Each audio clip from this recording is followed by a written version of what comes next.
Welcome to House Talk on KAFM 88.1 Community Affairs, a monthly program that features local experts to discuss real estate topics of interest to home buyers and sellers in Mesa County. We're your hosts. I'm Kate Porras. I'm a realtor at RE/MAX 4000. And I'm Janice Burtis. I'm also a realtor at RE/MAX 4000. I'd like to kick off this segment, Kate, with some statistics that will just knock you off your seat. The total listings for Mesa County are down 36.7%. Compared to last year. Compared to last year. That's a really, really big number for Mesa County. And we are feeling it, for sure. We certainly are. The one good thing for sellers is our average sold price is now $37,015.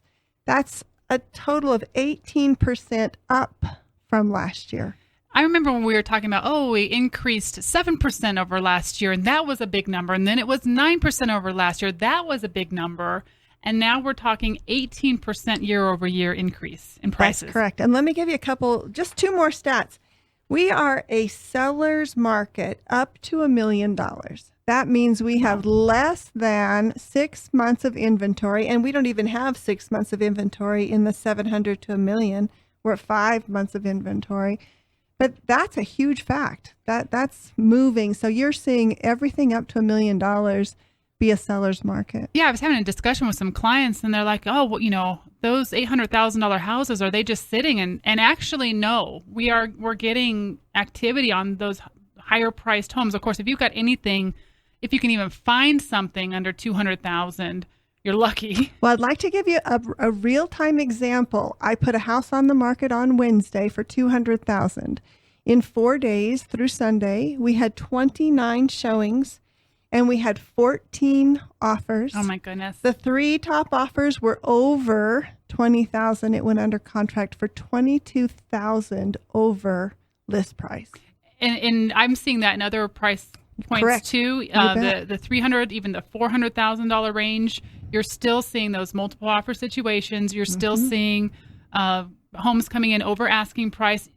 Then it comes into play the appraisal and making sure it can appraise. It's a whole new game. A whole new game out there. And you really need to be with someone who can help you navigate those waters, because it's tricky for both buyers and sellers, so that you make sure sellers aren't leaving money on the table, buyers aren't overpaying for something, or they're at least being able to get under contract on something if they find something. Or being able to get an offer. Yeah. So, and I don't see that market changing, Kate, for at least the next 2 years. I think in 2 years we'll probably run into a little recession again, and we'll see the market change. But you're listening to KAFM 88.1, a community affairs hour. Our guest today is Robin Smith. She's a mortgage broker with GTG Financial, and she's going to talk to us about leveraging yourself in today's market through lending. Robin, thank you for being here. Thank you for having me. I really appreciate it. I bet, Janice and I talk about being busy. I bet you've been busy too with our market. We have been really busy, and which is a blessing, and I'm grateful for that. And we're working hard for all of the people who are wanting to buy. So for our listeners that are thinking about starting the process, okay, I want to buy a home. Where do they need to start? So you definitely need to get pre-approved, not just pre-qualified, but we want a pre-approval on you. Right now, that's really important. You're going to be competing against other offers. You're not going to be the sole game on the table. And so everything needs to be in line. Your income, your assets, all of that needs to be verified. And then we're also dealing with a little bit of fluctuating interest rates. So you need to stay in good communication with your lender and make sure that as you hear about those interest rates changing, your qualifications don't change. So really finding out your first step, really get pre-approved. And there's a difference between pre-qualified and pre-approved. Can you explain that so people understand that? Sure. So pre-qualified is you tell me your information and what you make and how much you have and everything. And I say, run it through a system, and wow, you're pre-qualified. That looks good. The difference can come when we actually get the paperwork. So when we get that paperwork, we're really actually sending out verifications of employments to the employer. We're looking at what is the underwriter going to approve you based on. So if you've had a lot of sick time or if your job was affected by COVID, we really need to figure out what you actually are going to be approved for once an underwriter sees your documents. That's the difference. And Robin, I'm sure you're doing double duty as we see all these multiple offer situations, because every listing is requiring a pre-qualification letter, if not, well, pre-approval, if not a pre-qualification letter. Correct. And one of those things too that's important, I think, for sellers, they often feel more comfortable with a local lender, a good quality lender. If you're going to be using an internet lender who the realtors have had history not being able to get a hold of, not performing on time, I think it's really going to decrease your chances. That brings up another question. I get asked by buyers often, well, should I shop around for my lender? What do you think about that? Well, obviously, you want to go ahead and look at what you're getting, and you want to take advice, I think, from your team. So it's good to establish a team when you're shopping for homes. One of the things that you can do is you can talk to your realtor and say, hey, have you had experience with this lender? Is that a good lender for me to be working with? If not, do you have some options? And typically, realtors will give you 3 options of people that they know that they perform on every single, transaction, and they're going to get you to the closing table in time. So it's not, I would say, even though we have really great rates, really low fees, it's not about the greatest rate and the lowest fees. It's really about a quality lender who's going to get you to the table in time and perform based on that lender letter, because it can cost you thousands of dollars in earnest money forfeits if you don't. You also brought up working with local lenders. I do recommend that my buyers use local lenders. What I tell them is if something's going to go wrong, I want someone with an office where I can go sit in their office and refuse to leave until they help. And you can't do that over, with a national lender over the phone. So I think in that whole relationship idea that you talked about, people that know our market locally, know even some of the different loan programs that are available for our market specifically that may not be available where they work most of the time are important too. Yes, Kate. And, it matters for your transaction, the smoothness of your transaction, but it also goes to the health of our local economy. We really want to put people who are working in this town to work, and we want our dollars to go back into our community. And it's important. It's gonna make your transaction better, and it's gonna make the health of the community better. Robin, in lots of cases, you're seeing a lot of lenders who are swamped with refinance. What's the difference between your priority if you're a home buyer versus a refinance when it comes to lending? Well, I can tell you, for me personally, a purchase money transaction, it gets top of the line attention. It has to, because there are dates and deadlines in there that are going to, that are critical. They're critical, Right. And if you miss them, you hurt not only your buyer, but you hurt the agents, you hurt the seller, you hurt the other transactions that go. So you just want to keep purchase top of the line. The refinance, I can always cover an extension if I need to, whatever, but we want to make sure the purchase meets all the requirements. You're listening to House Talk on KAFM Grand Junction. In the studio today, we have Robin Smith, our mortgage broker with GTG Financial. So Robin, have you seen any impacts with COVID? Has that changed anything in the lending world? It really has, especially for our self-employed borrowers. So on the employment side, we take a look and we keep updated pay stubs throughout the process. With self-employed borrowers, because there are several businesses that are struggling, we're having to get the most recent 3 months of information. Everything has to be documented. So there is a lot more to go through if you're self-employed.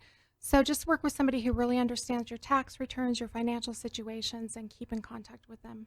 And I understand lenders really are doing a lot more checks throughout the process as they go, employment verifications and all that, than they used to in the past, just to make sure that you haven't lost your job or something like that. In the Correct. process. So we used to be able to 5 days prior to close do some checks. Now we're within the 24, 48 hours. They're liking to do those. We're asking for pay stubs all throughout the process. We're really trying to educate our borrowers on the fact that you can't miss work. If you do, you need to call and let us know what's going on so we know if it impacts you. We need, everything needs to stay up to date on you, and don't make any changes unless you've talked to us to see how it's going to impact your purchase ability. Robin, we've heard these, because of COVID, you could miss a house payment. Could you talk about the impact of that long term? impact of that long term is a little bit hard. So it depends on whether or not which lender you're going with in the long term. But all of that has to be kind of corrected back into play, and those payments have to be current for a minimum of 3 months. Some are now requiring 6 months. So while you may think that it's not going to hurt you if you do that because it's not going to reflect on your credit report, it actually does reflect. It may not hurt your score, but we do see that. And we will not be able to do a loan until that is caught up and payments are in place and on time. If you can't make an existing home payment, the banks aren't really sure that you can afford to make another one. And that also goes for a refinance. Is that correct? It is. It is true for refinance as well. Yes. I had that impact some clients recently, and they're like, their thought was, I'll just pay it all off and then we'll be good to go. But that 3-month window that you talked about, where you have to have those payments for 3 months, caught them for a little bit, and we had to catch up and wait until we hit that mark. Yeah, and we had I had somebody who came in to qualify, and they had the payment history, and it made things really sketchy. Their house was for sale, got it caught up ahead of time, but it was difficult to navigate through. So really important to make those payments on time. And to make sure you're working with someone that understands that whole process and understands what that means and how it's going to impact you. So that's a perfect example of pre-qualified versus pre-approved as well. So you can run that through the automated underwriting systems. You've got an approval, not a problem.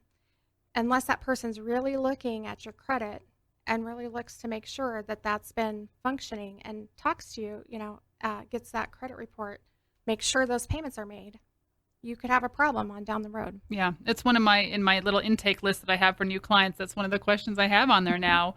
Have you gone into forbearance on any of your payments? Are you current and all of that? Just because a lot of people don't understand the impact that it can have on them in this process. And they just think, oh, well, they told me I could do this, I can do it, I'm good. Yes. Without realizing some of the ramifications down the road. And that's a good point of working with somebody who's a professional like you, is that when you are professional and you do have those checklists up front like we have, we can catch things before you get into the middle of a transaction. Robin, talk a little bit about rates. You can look back and you can tell us where the rates have been. Could you use your crystal ball? So give us a little reflection of what's happened in the past. I think she forgot. Look at I don't see her crystal ball out here today. I don't know, but I'd like you to pretend you got this crystal ball. What do you think, Robin? Oh, wow. That's just such a loaded question. So we have, the trend is going upward again. Mm-hmm. We just don't know what's going to happen in our economy. So if we have another huge crisis, if we have some other economic factors that play into it, but at this point, the rate is trending up. They're still low rates. Very low rates. So for an example, a couple of months ago, we were in the 2.625 range. Now we're up 2.875. So they're slightly creeping up. That's the trend. I think we could see some occasional dips, but I think that we're in a very low historically. But yeah. Robin, we want to thank you so much for coming and spending some time with us and educating our listeners. If someone has more questions for you, could you share with our listeners how they could get a hold of you? Sure. And thank you so much for having me. They can call me at 970-773-1111. Robin, thank you so much for being here. This segment airs on the second Wednesday of each month. You can also listen to podcasts on demand at KAFMradio.org. And make sure to join us next month for another edition of House Talk. If you have a topic you'd like for us to address, let us know. You can get my information at kateporras.com. And I am Janice Burtis, and you can get my information at janiceburtis.com. Have a great day. Thank you.